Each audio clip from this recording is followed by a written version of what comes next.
Assalamualaikum warahmatullahi wabarakatuh.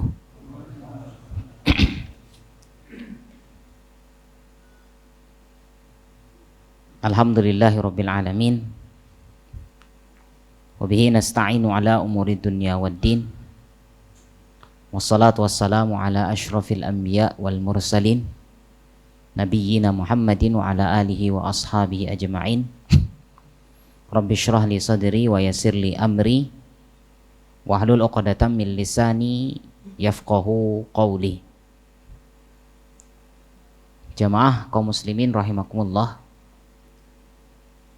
Alhamdulillahirabbil alamin.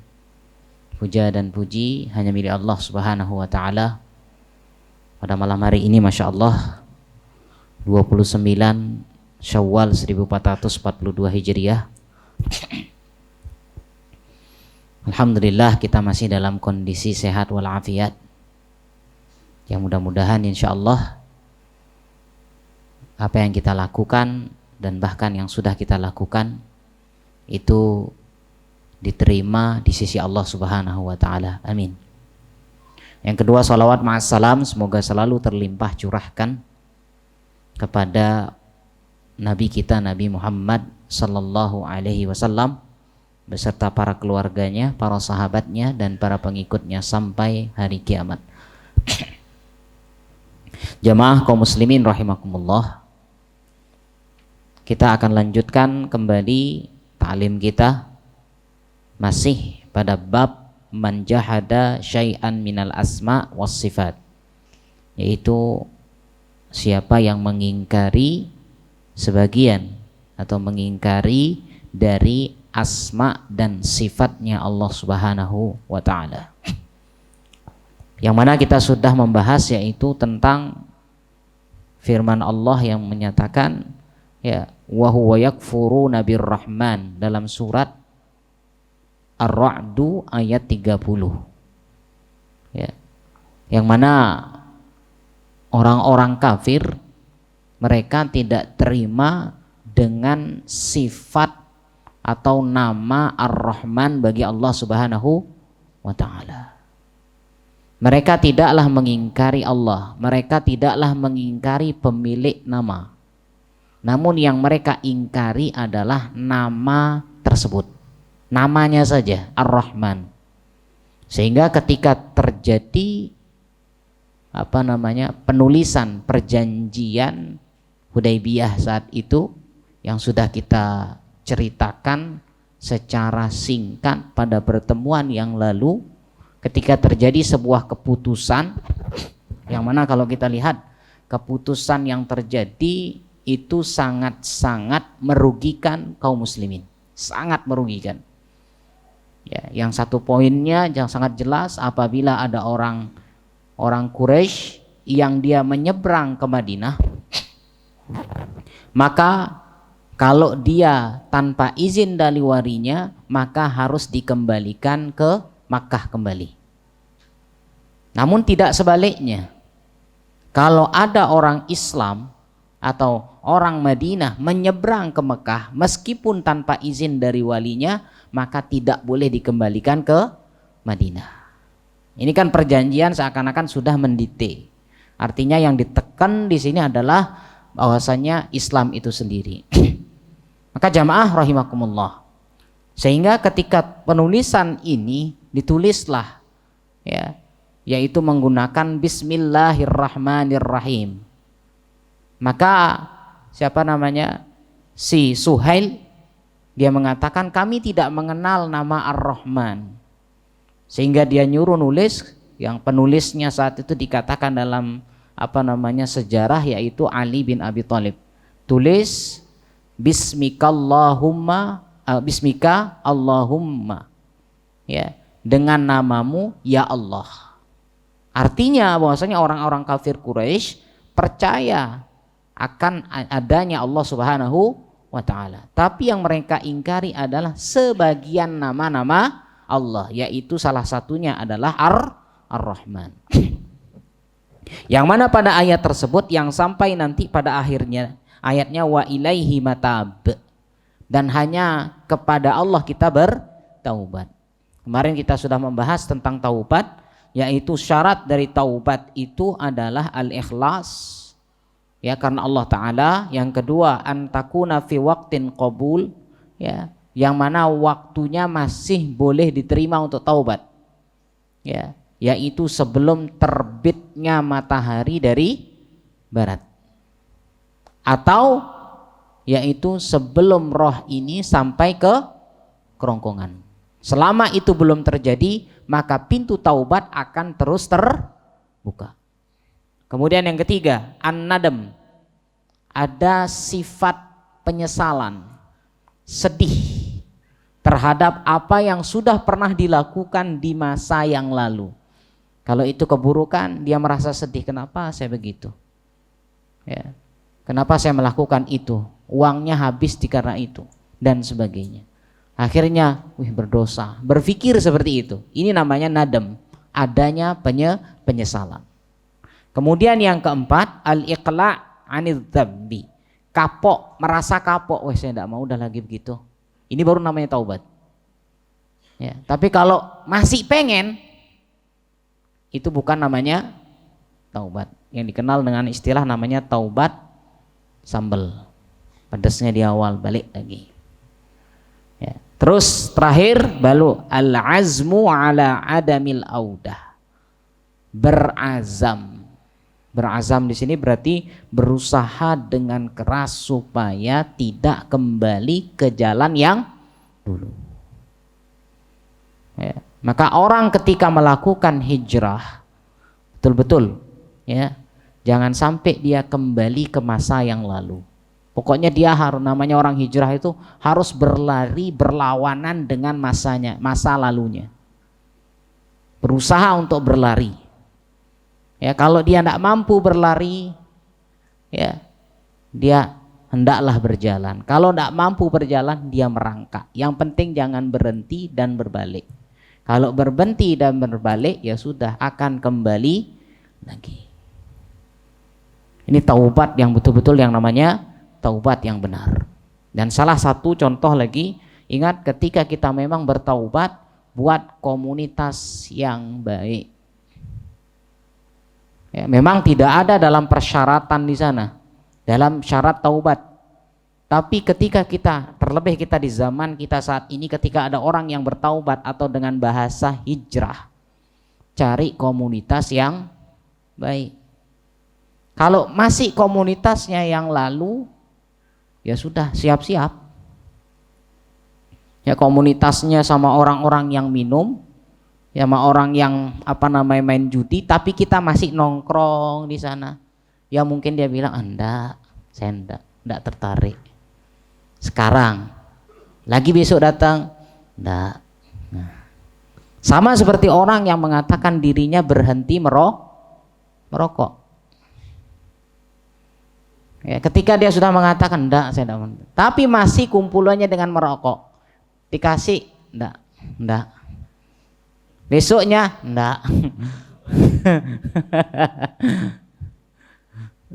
Baru ada akhirnya sedikit masalah di rumahnya sama istrinya, rasanya kepalanya stres, balik ke temannya, aduh. Ini namanya, ya. Berarti di sini betul-betul buat komunitas yang baik. Ya. Buat komunitas yang baik. Komunitas yang baik inilah yang akan betul-betul secara tidak langsung akan membimbing orang yang ingin bertaubat. Cari teman yang baik. Ya, yang teman yang dulu silahkan ditinggalkan. Tinggalkan bukan berarti tidak diajak ngomong, enggak. Silahkan, artinya kalau bertemu ya sudah, bertemu di jalan dengan teman yang dulu, cukup say hello.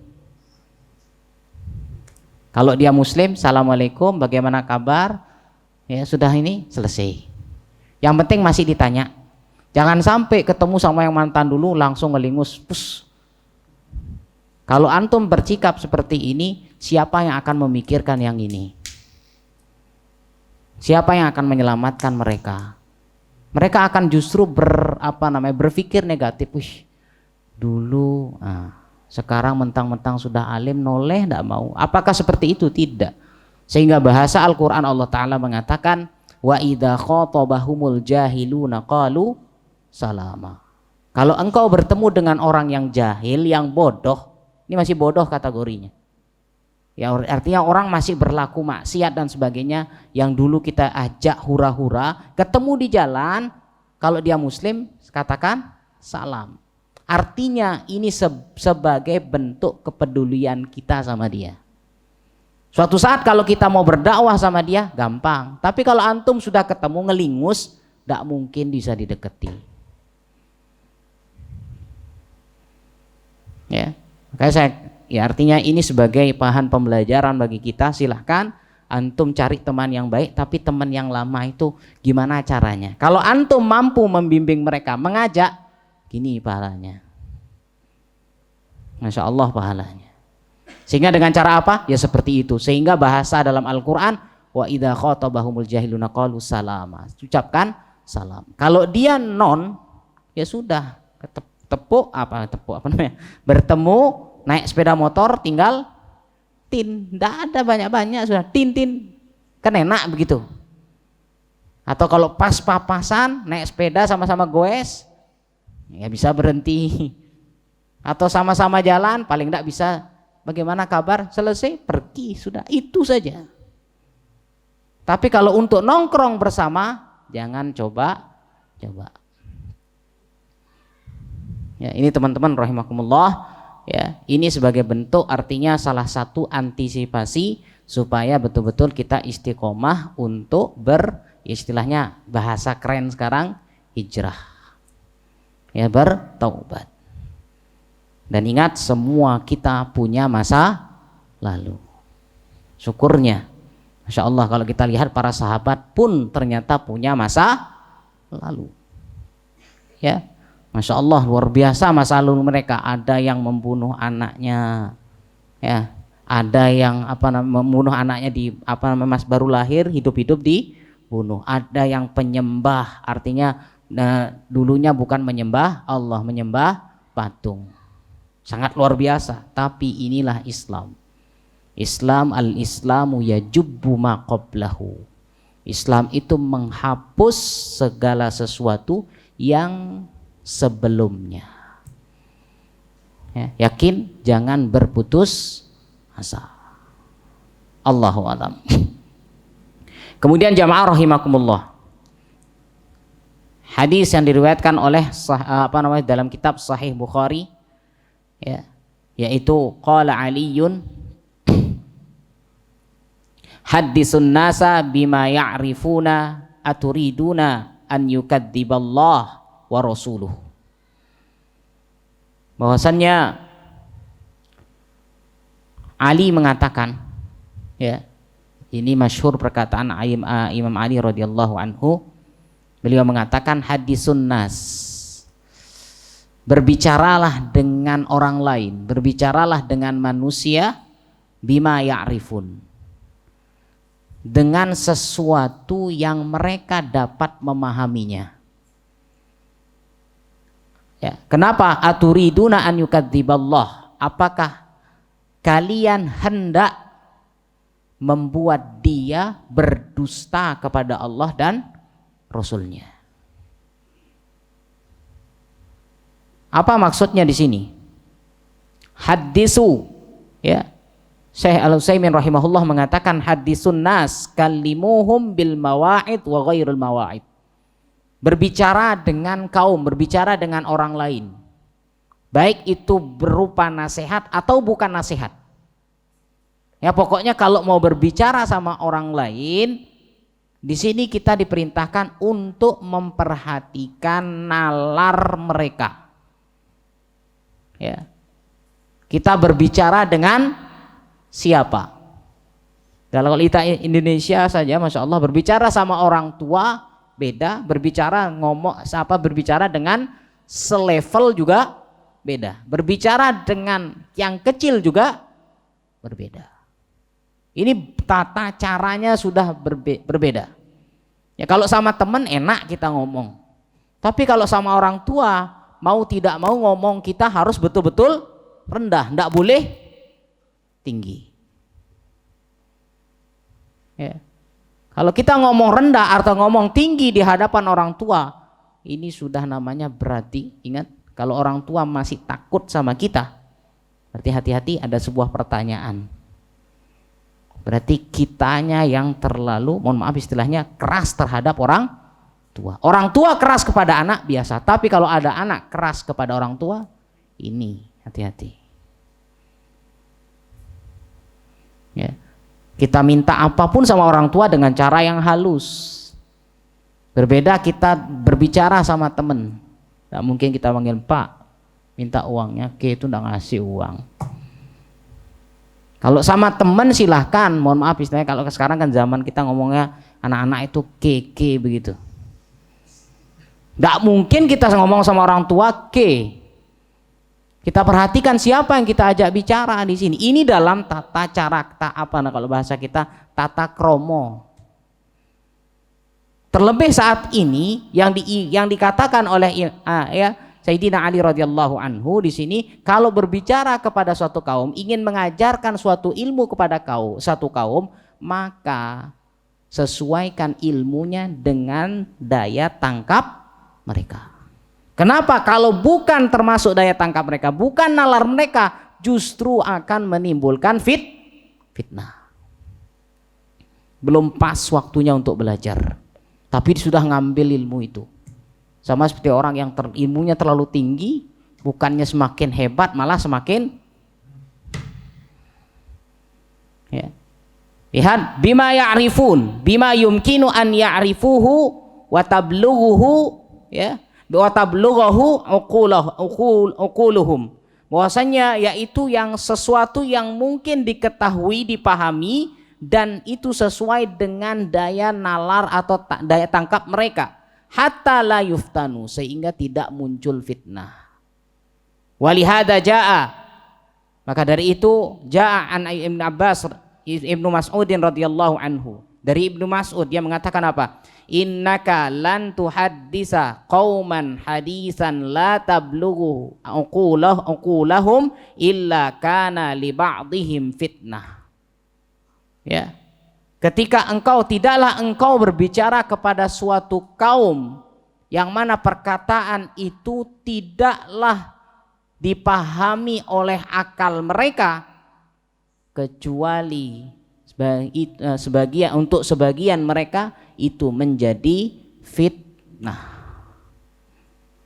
Ya, walihada kana minal hikmah fid da'wah.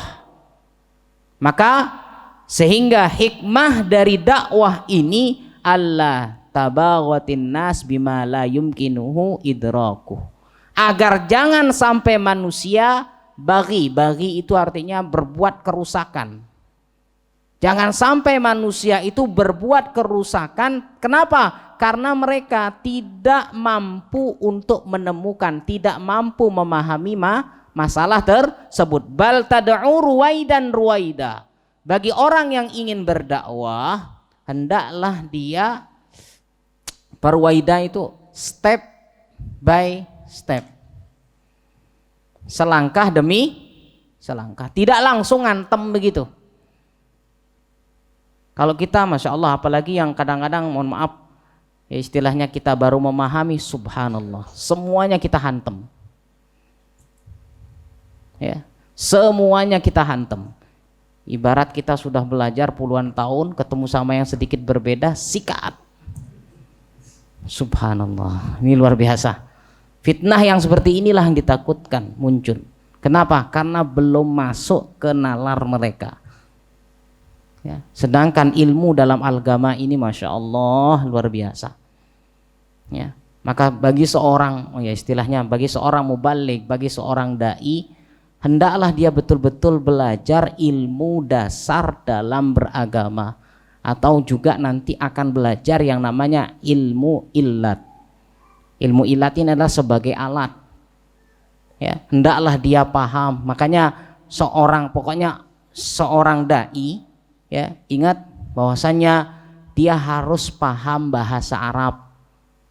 Kalau dai tidak bisa bahasa Arab, ini agak ruwet dikit. Kemudian dai juga harus bisa ngaji, jangan sampai makhraj tajwidnya salah salah. Dirinya sendiri belum mampu membaca Al-Quran secara benar, bagaimana dia akan mengajarkan kepada orang lain, kan gitu.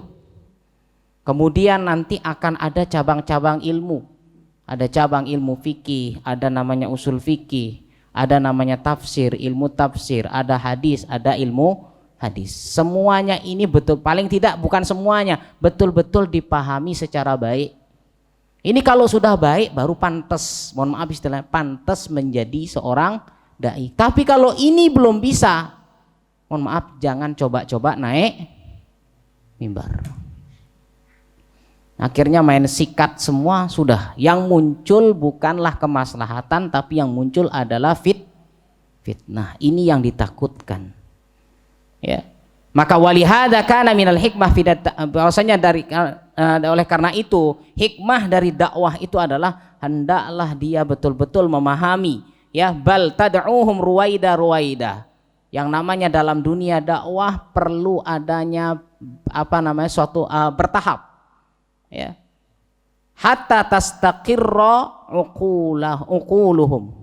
Sampai kapan betul-betul akalnya, nalarnya itu menerima secara baik. Ya. Walaysa ma'na bima ya'rifuna min qabl li'anna alladhi ya'rifuna min qabl yakunu tahdits bihi min tahsilil hasil. Ya. Qauluhu aturiduna an yukadziballah wa rasuluh. Ya. Kenapa? Karena orang yang sudah kita dakwahi, kalau dia tidak paham dengan maksud dari hadis, itu bahaya. Apalagi setengah-setengah. Kita bertemu dengan sebuah ayat, dimanapun kamu bertemu dengan orang kafir, maka bunuhlah. Ini kan secara tekstual. Ini harus dipahami secara baik. Kalau ini langsung kita ajarkan, subhanallah, akan muncul mujahid di negeri manapun. Semuanya langsung jadi mujahid. Tapi perlu dipahami secara baik kapan ini ayat berlaku, apakah sudah berlaku, dan dan sebagainya. Tidak sembarangan dalam memahami hal ini. Ya, ini semuanya ada ilmunya, sehingga orang yang nanti berbicara pada suatu kaum yang mana kaumnya tidak dapat menerima secara nalar, belum paham tentang hal tersebut, akhirnya yang dia dustakan nanti adalah Allah dan Rasulnya. Mohon maaf, hanya jadi bahan ejekan. Makanya kita tidak diperkenankan sampai menghina Tuhannya orang lain. Tuhannya orang kafir tidak boleh dihina. Padahal betul, kan batil orang yang menyembah bukan selain Allah. Salah kan begitu. Tapi kita tidak diperkenankan menghina Tuhan mereka. Kalau kita menghina Tuhan mereka, apa yang terjadi? Mereka akan menghina Tuhan kita. Tambah ruwet. Ya. Begitu juga orang tua kita. Ada orang yang mencaci maki orang tuanya. Sehingga para sahabat, kok bisa ya Rasulullah? Iya, kamu mencaci orang tua orang lain itu yang akan mencaci orang tua. Ini jamaah rahimakumullah. Ya. Al-istifhamu lil ingkari. Ya, pertanyaan di sini adalah dalam bentuk untuk mengingkari. Aturiduna idza haddastum. Apakah kalian menginginkan ketika kalian berbicara dengan manusia, dengan orang lain, bima la ya'rifuna, yang mana mereka nalarnya belum cukup untuk menerima, akhirnya mereka akan mendustakan Allah dan Rasulnya. Lebih parah lagi. Ya, li'annaka idza qulta, ya, kenapa? Ketika engkau mengatakan di hadapan mereka qala Allah wa qala rasuluh, Allah dan Rasulnya mengatakan begini, ya, kadza wa kadza, ya, artinya semua dalil diucapkan dan sebagainya. Yang diajak ngomong tidak paham hal ini, akhirnya muncul ada kadzib, ini bohong. Ini tidak sesuai. Orang di desa kami begini kok. Di tempat kami begini kok. Wah, ini bohong, tidak pernah. Orang dulu pernah, akhirnya muncul fitnah lebih besar. Dia lebih kental lagi melakukan itu. Tambah ajum dia. Ya, biasanya kenapa? Ya seperti inilah yang dilakukan oleh mohon maaf, saudara-saudara kita. Jadi berbicara belum sesuai dengan keilmuan yang ada, yang akhirnya apa? Justru semakin mereka menancapkan keyakinannya. Enggak, ini yang benar. Nah, ini harus betul-betul dipahami. Sehingga kapan kita harus berbicara? Sehingga apa? Kalau kita berbicara sesuai dengan waktunya, sesuai dengan kondisinya, insya Allah. Tapi ketika kita tidak sesuaikan dengan hal ini, justru dakwahnya akan semakin rusak. Inilah yang dinamakan dengan perusak dakwah. Kemudian jamaah rahimakumullah, ya, wahum la yukadzibuna Allah wa rasul. Mereka sebenarnya pada intinya tidak ingin mengingkari Allah dan Rasulnya, walakin yukadzibunaka, tetapi mereka ini hanya ingin mendustaimu. Yang diajak bicara di sini, ya. Sebenarnya mereka tidak ada kepingin untuk mendustai Allah dan Rasulnya, tidak kepingin. Tapi yang didustai di sini adalah, cuman akhirnya apa? Bihadisin tansibuhu ilallah wa rasulih. Fayakunu, karena engkau menasabkan kepada Allah dan Rasulnya, akhirnya Allah dan Rasulnya pun ikut kena, istilahnya kena tahzir. Ya. Fayakunu mukadzibina lillahi wa rasulih. Akhirnya apa? Mereka mendustakan Allah dan Rasulnya, la mubasyarah, ya, ini bukan secara secara langsung, walakin biwasitatin naqil, tetapi di sini ada wasitohnya, ada perantaranya. Kalau kamu tidak ngomong begini, tidak mungkin dia lebih parah, ya. Fa in qila, ya, ketika kita katakan sekarang, jika ada yang mengatakan, dikatakan hal nada'ul hadis bima la tabluhu uqulan nas wa in kanu muhtajina lidzalika. Apakah kita betul-betul meninggalkan hadis? Secara keseluruhan kita tinggalkan. Kenapa? Karena memang manusia belum, artinya orang lain belum bisa memahami secara baik. Padahal mereka butuh dengan hadis tersebut. Apakah kita tinggalkan hadis tersebut? Maka Syekh Utsaimin rahimahullah menjawab di sini, ujibu, aku jawab, la nad'u. Kita tidak meninggalkan hadisnya. Kita tidak meninggalkan hadisnya, tetapi di sini adalah walakin nuhaddisahum bitariqin tablughu uqulahum. Akan tetapi bahwasanya kita berbicara atau menyampaikan hadis tersebut sesuai dengan daya nalar, daya tangkap pikiran mereka. Ya. Wadzalika bi anna nangquluhum, ya, bi anna nangqulahum ruwaida, sehingga apa? Kita mengajarkan mereka secara bertahap hatta yaqbalu hadzal hadis, sampai betul-betul mereka menerima hadis ini secara baik, wa yatma'innuna ilaih. Artinya kalau orang sudah diajarkan secara bertahap, dia paham, dia akan merasa tenang, santai. Ya. Wala nad'u ma la tablughu uqulahum. Kita tidak meninggalkan memang bahwasanya yang belum sampai kepada akal mereka. Artinya jangan berbicara terlalu meluas, cukup fokus pada hal tersebut, ya. Wa naqulu hadza syai'in mustankir la nukallimu bihi. Ketika memang artinya persoalan itu meluas, sudah cukupi, tidak usah diajak debat lagi, mau ngapain lagi, ini sudah selesai. Kita bahas cuma satu, bahas tentang karpet, kok bisa lari ke presiden. Bahas sudah satu, kalau sudah meluas sudah cukupkan, daripada justru akan malah kemana-mana akhirnya, ya. Kemudian wamislu dzalika al-amal bisunnah allati la ya'taduha annas. Kita berbicara, maka beliau mengambil contoh di sini al-amal bisunnah, melakukan sunnah, yang mana mereka artinya manusia, artinya orang lain belum terbiasa dengan yang namanya sunnah, ya. Wa yastankirunaha, mereka bahkan mengingkari. Fa innana na'malu biha walakin ba'da an nukhbirahum. Kita biasa beramal dengan mereka, ya, kalau pingin, artinya walakin ba'da an nukhbiruhum biha, setelah kita mengabarkan tentang hadis ini secara baik, ini loh maksudnya, ternyata tapi mereka masih istingkar, ya sudah selesai.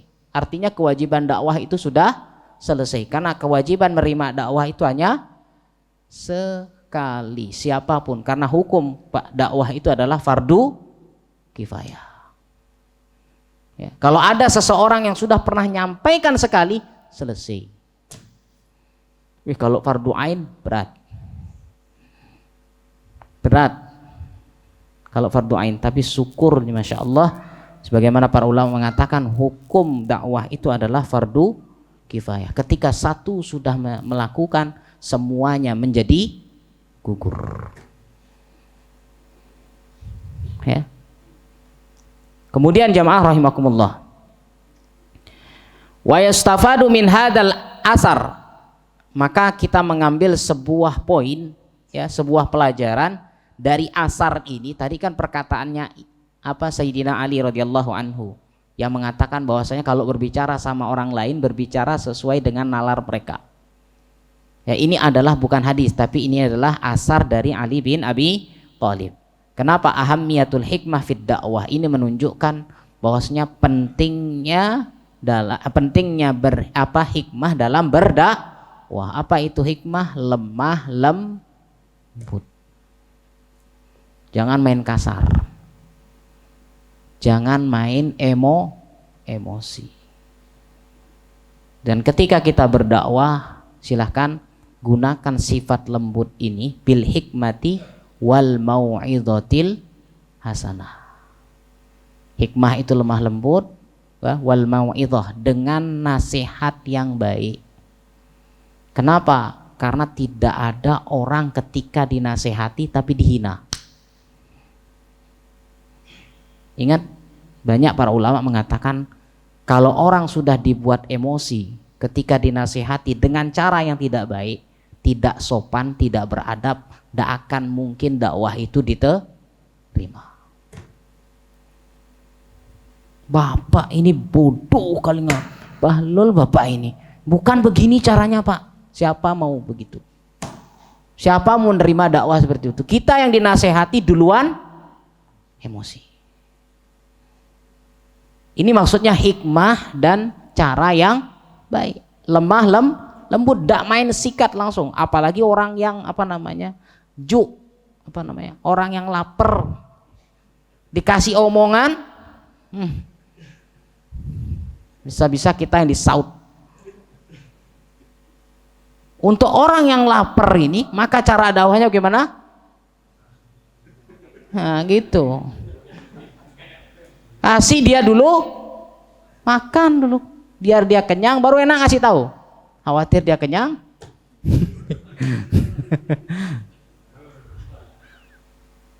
Yang penting intinya pokoknya bahwasanya lihat kondisinya kapan harus berbicara. Itulah yang dinamakan bil hikmati wal mau'izatil hasanah.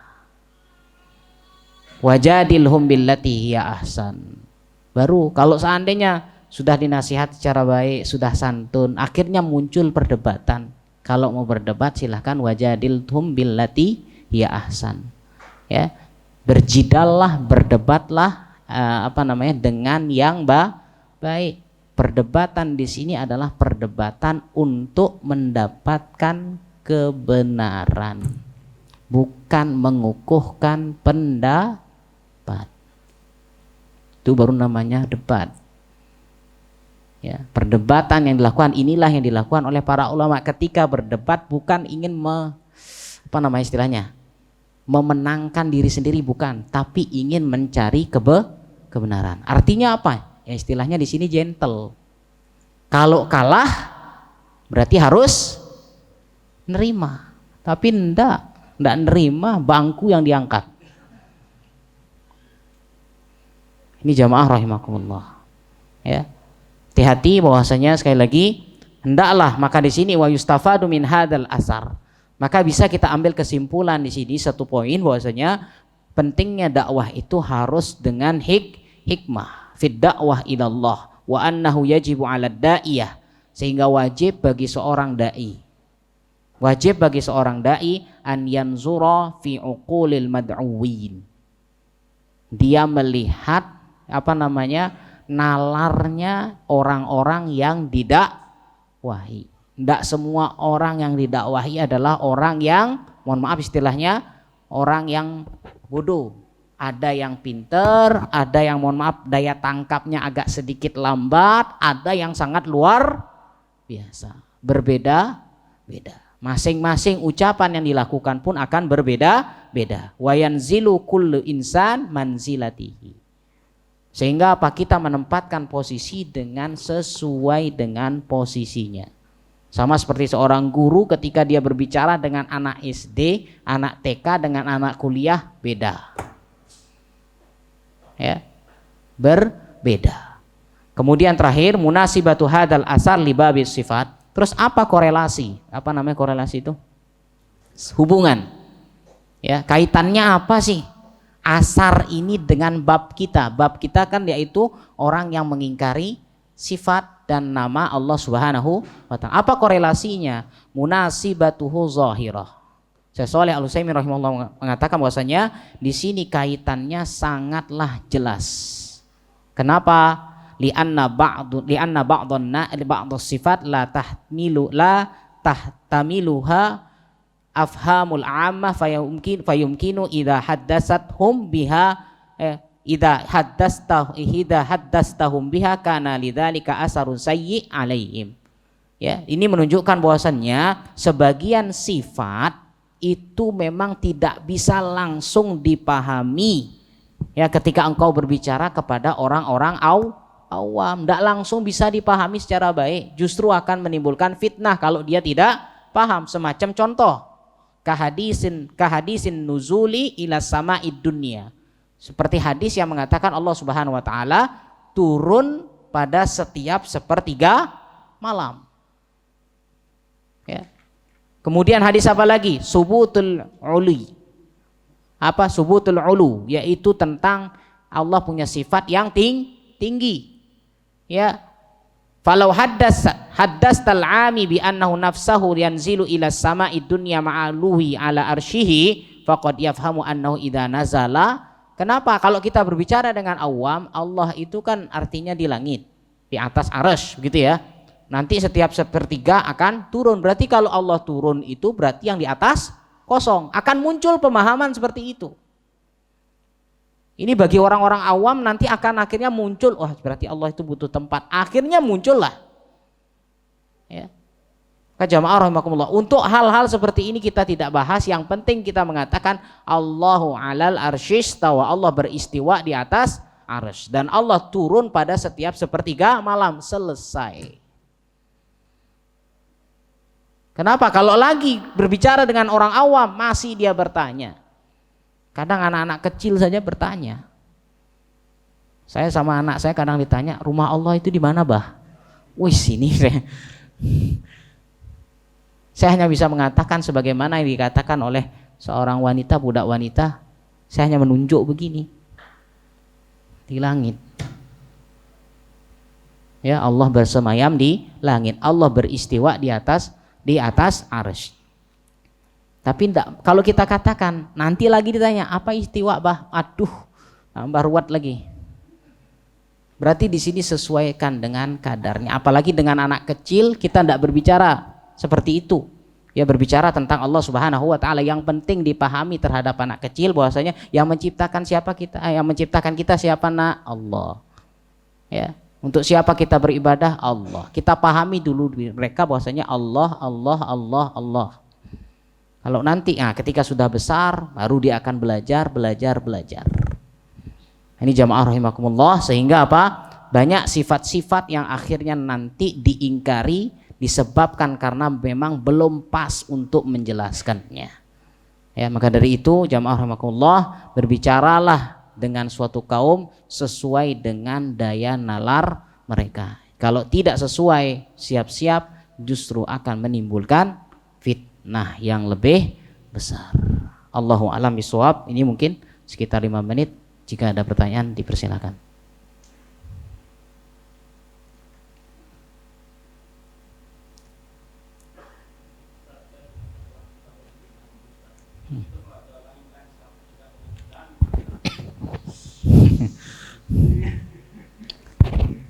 Islam tegak dengan pedang gitu maksudnya.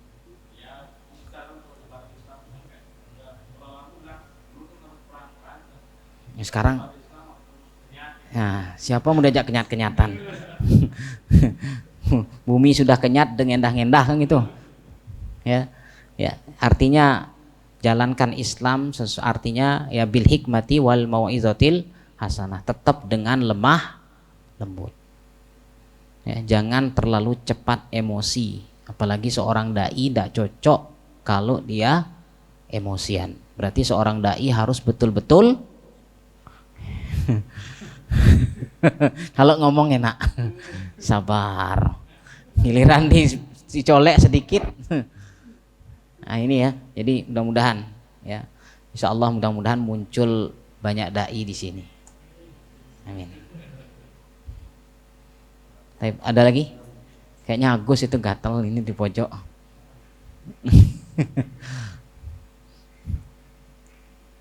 Ini mungkin cukup ya, insya Allah. Insya Allah kita akan lanjutkan pada hadis berikutnya pada pertemuan nanti di pekan yang akan datang. Demikian, barakallahu fikum. Saya akhiri dulu karena tinggal sekitar 3 menitan. Saya akhiri, wassallallahu ala nabiyina Muhammad, subhanakallahu bihamdika, asyhadu an la ilaha illa anta, astaghfiruka wa atubu ilaik. Assalamualaikum warahmatullahi wabarakatuh.